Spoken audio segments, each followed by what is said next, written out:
नमस्कार दोस्तों, आज हम आपके लिए मोस्ट रोमांटिक लव स्टोरी लेकर आए हैं।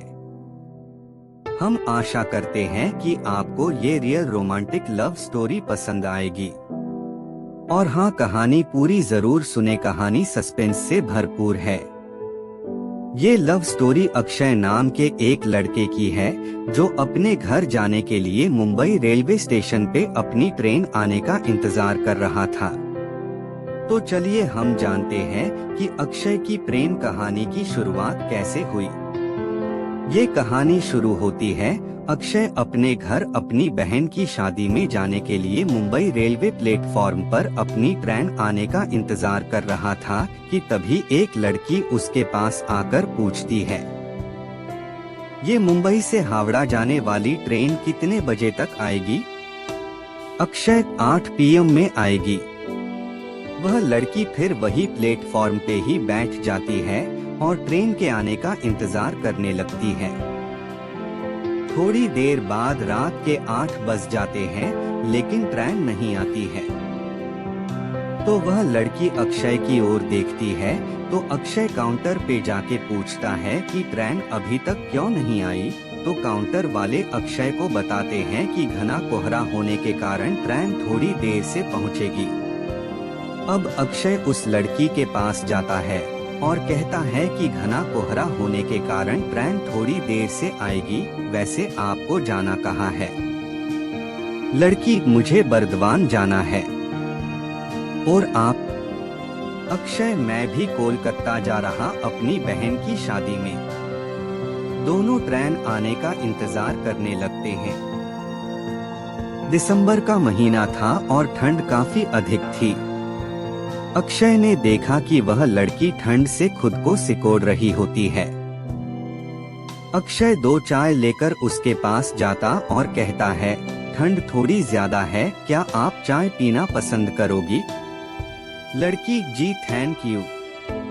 अब दोनों चाय पीने लगते हैं। अक्षय अपना परिचय देता है, मेरा नाम अक्षय है, वैसे आपका नाम क्या है? लड़की, मेरा नाम खुशी है। अब रात के 11 बज गए लेकिन ट्रेन नहीं आई। अक्षय ने खुशी से कहा कि चलो हम वेटिंग हॉल में जाकर बैठते हैं, यहाँ पे ठंड भी बहुत लग रही है। दोनों हॉल में जाकर बैठ जाते हैं। थोड़ी देर बाद खुशी सो जाती है। अब अक्षय की आंखें खुशी को ही देख रही होती है। खुशी के गुलाब की पंखुड़ियों जैसे होठों और उसका मासूम से चेहरे को देखकर अक्षय के दिल में कुछ कुछ होने लगता। अक्षय ने खुद को संभाला और खुशी की तरफ से अपनी नजरें हटा ली। रात के 2 बजे ट्रेन प्लेटफॉर्म पे आती है।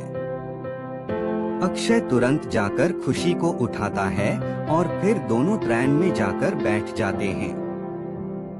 खुशी अक्षय से पूछती है, आप मुंबई में क्या करते हो? अक्षय, जी मैं एक कंपनी में सेल्समैन की जॉब करता हूँ, और आप क्या करती है?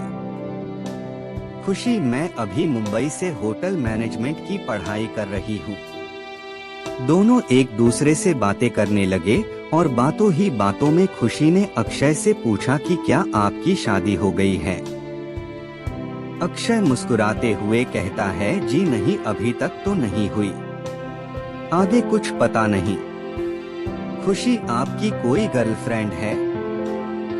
अक्षय, नहीं, मेरी कोई गर्लफ्रेंड भी नहीं है।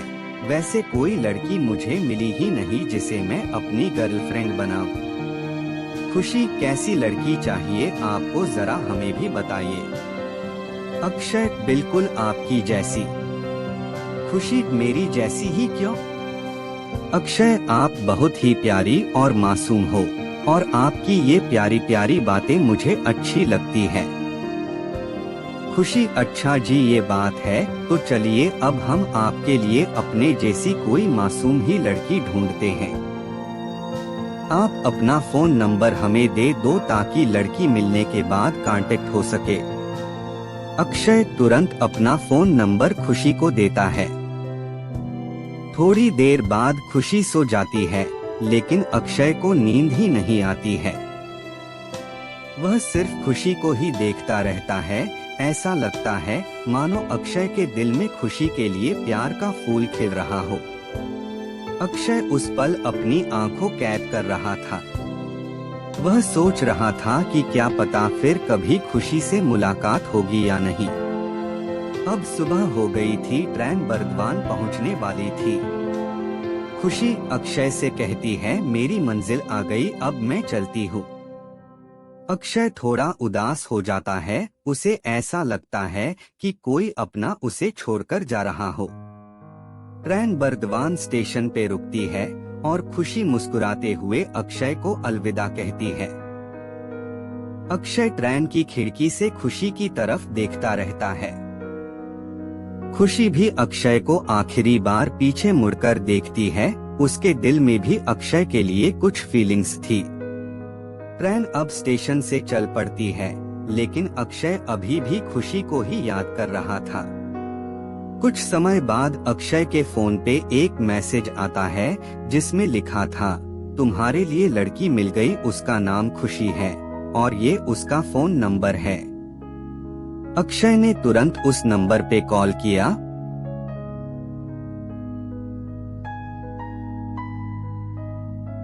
और खुशी ने कॉल रिसीव किया। खुशी, तो लड़की कैसी लगी आपको? अक्षय, बहुत अच्छी लगी। खुशी, तो शादी करना चाहोगे? अक्षय, जी बिल्कुल करना चाहूंगा। खुशी, तो आ जाइए बर्दवान। अब मानो अक्षय की खुशी का ठिकाना।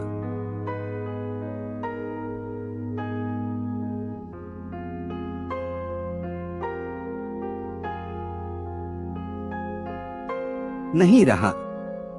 उसे उसकी सपनों की रानी जो मिल गई थी। अक्षय घर पहुंचने तक खुशी से ही बातें करता रहा। खुशी ने अपने घर वालों को अक्षय के बारे में बताया। वर्टिकल बार पर खुशी के घर वाले इस रिश्ते से खुश नहीं हुए। अक्षय से खुशी ने फोन कर सब बता दिया। वर्टिकल बार अक्षय की खुशी कब मातम में बदल गई, वह सोच सोच कर गुमसुम सा हो गया। वर्टिकल बार अक्षय के घर वाले उसे परेशान देखकर कारण जानना चाहा, लेकिन वह कुछ नहीं बता पा रहा था। वर्टिकल बार और बताएं भी तो क्या, उसे ट्रेन में प्यार हो गया। न लड़की का घर का पता न खानदान का। उधर खुशी के घर वाले खुशी के लिए लड़के की तलाश करने लगे। खुशी फोन पर सारी बात अक्षय को बताती रहती थी। वर्टिकल बार साथ कि यह भी कहती थी, हमारी आपकी किस्मत में ये कैसा मिलना लिखा है भगवान ने। अक्षय को समझ नहीं आ रहा था कि वह करे तो क्या। इधर लड़की वाले अक्षय को देखने के लिए आ रहे थे। दोनों सोच रहे थे अब हमारा प्यार अधूरा ही रह जाएगा। दोनों के घर वालों ने फोटो दिखाई, लेकिन दोनों ने ही नहीं देखी। खुशी की शादी तय हो गई। वर्टिकल बार अक्षय की भी शादी तय हो गई। दोनों यह सोच नहीं पा रहे थे कि क्या हो रहा है। अक्षय का तो बुरा हाल हो गया था। खुशी की भी हालत कुछ अक्षय जैसी ही थी। वर्टिकल बार दोनों ने सोचा भी नहीं था कि हमारे साथ ये सब होगा। वर्टिकल बार दोनों फोन पर घंटों बातें किया करते थे। दोनों एक दूसरे के सब हाल ब्याह करते। वर्टिकल बार खुशी न चाहते हुए भी उसकी शादी हो गई। इधर अक्षय की भी शादी हो गई। खुशी ससुराल जाते समय उसने देखा उसके घर वाले उसकी इतनी प्यार करते थे, लेकिन उनकी आंखों में आज एक भी आंसू नहीं है। वर्टिकल बार अक्षय भी सोच रहा था उसके घर वाले भी उसके साथ परेशान रहते थे, लेकिन आज वे बहुत खुश थे। शायद घर पर मेहमान हैं, इसलिए उधर खुशी ससुराल पहुंच गई। अक्षय भी बहू को घर ले आया था। खुशी सोच रही थी वो अपने प्यार के बारे में अपने पति से बताएं कि नहीं। अक्षय ने भी सोच रखा था सुहागरात से पहले पत्नी से सब बता देंगे। खुशी सोच ही रही थी कि उसके पति को कुछ औरतों ने कमरे में धक्का देकर दरवाजा बाहर से बंद कर दिया। अक्षय को भी मेहमान औरतों ने कमरे में भेज दिया और बाहर से गेट बंद कर दिया। दोनों एक दूसरे से अनजान। खुशी थोड़े देर तक चुप बैठी रही कि उसका पति कुछ कहे, वह सोच रही थी। इधर अक्षय भी सोच में पड़ गया कि प्यार के बारे में बात करे कि न करे। उसने बात करना उचित समझा। उसने अपनी पत्नी से कहा, मुझे आपसे कुछ बात करनी है। कह भी नहीं पाया कि उसकी पत्नी भी बोल पड़ी, मैं आपसे कुछ कहना चाहती हूँ।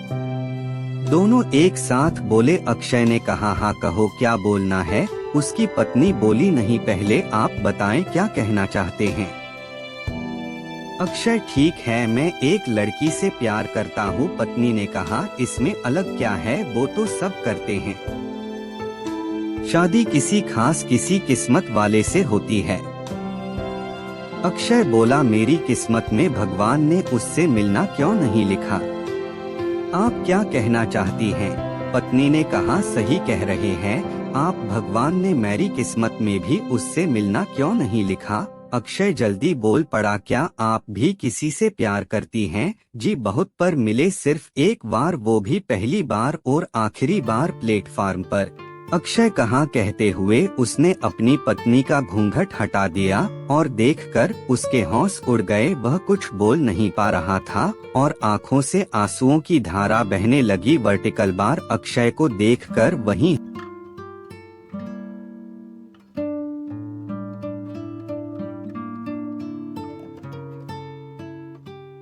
हाल उसकी पत्नी का था। वो जोर से बोली, अक्षय तुम। अक्षय ने अपनी पत्नी को गले लगाकर, खुशी तुम। उसकी पत्नी और कोई नहीं, उसकी खुशी ही थी जिससे वह ट्रेन में मिला था और प्यार करने लगा था। दोनों बहुत खुश हुए। खुशी ने रात ही अपने पापा को फोन लगाया। पापा ने एक ही रिंग में फोन उठा लिया, जैसे वो फोन का इंतजार कर रहे थे। खुशी, पापा आप सब जानते थे, बेटा तू मेरी बेटी है, आज तक तेरे आँख से आंसू नहीं आने दिए, जिंदगी भर के लिए दुख कैसे दे सकता था। हमारे दामाद जी को फोन दो, हमारी बेटी को हमसे भी ज्यादा खुश रखना बेटा। वर्टिकल बार अक्षय, जी पापा। खुशी के पापा ने दोनों को आशीर्वाद दिया और फोन रख दिया। अक्षय ने भी अपने पिताजी के पैर छूने के साथ धन्यवाद दिया। साथियों, हमारे माता पिता अपने बच्चों के हित का ही सोचते हैं, कभी भी अनहित नहीं सोच सकते हैं। वर्टिकल बार अपने माता पिता का आदर करें और सेवा। राम राम दोस्तों, आपको ये मोस्ट रोमांटिक लव स्टोरी कैसी लगी, आप हमें कमेंट के माध्यम से बता सकते हैं। और आपको ये लव स्टोरी अच्छी लगी हो तो आप इसे अपने दोस्तों के पास जरूर शेयर करें। और हमारे आपके चैनल @रनस्टोरीज को सब्सक्राइब करें, लाइक थम्स अप साइन करें कहानी सुनने के लिए। आपका बहुत बहुत धन्यवाद।